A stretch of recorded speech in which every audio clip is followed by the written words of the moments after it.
আগৰ পাৰ্টৰ পৰা আমি গম পাইছিলো যে ৱাকফ বা ৱাকফ বোৰ্ড মানে কি।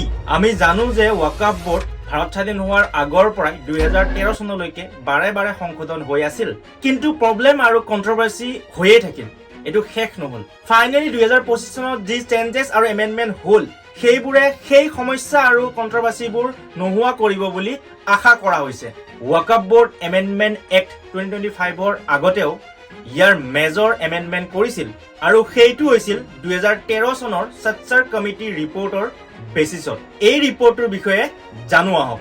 2005 চনত মুছলিম সমাজৰ ছ'চিয়েল, ইকনমিক আৰু এডুকেশ্যনেল কণ্ডিশ্যন এনালাইচিছ কৰিবৰ কাৰণে সচ্চাৰ কমিটি বনাই দিয়ে আৰু এই কমিটিয়ে 2006 চনত ৰিপৰ্ট দাখিল কৰে আৰু তেওঁলোকৰ ৰিপৰ্ট মতে তাত এটা ডেডিকেশ্যনেল ছেকশ্যন আছিল আৰু সেই ছেকশ্যনটো হ'ল status potential of waqf property, য'ত কিছুমান তথ্য ওলাই পৰিছিল। 2006 চনলৈকে ৱাকফ বোৰ্ডত 4.9 লাখ প্ৰপাৰ্টিজ ৰেজিষ্টাৰ হৈছিল অল অভাৰ ইণ্ডিয়া।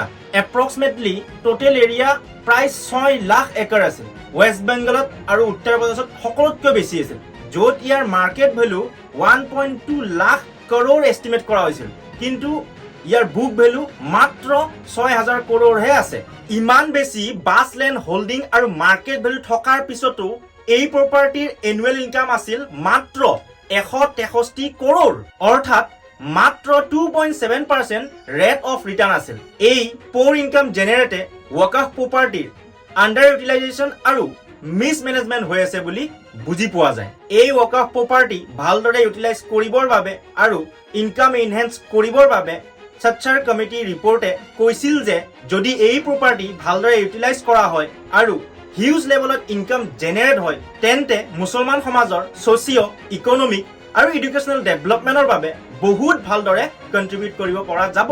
সচ্চাৰ কমিটিয়ে ৱাকফ বোৰ্ডৰ সংশোধনৰ বাবে কিছুমান ৰেকমেণ্ড কৰিছিল।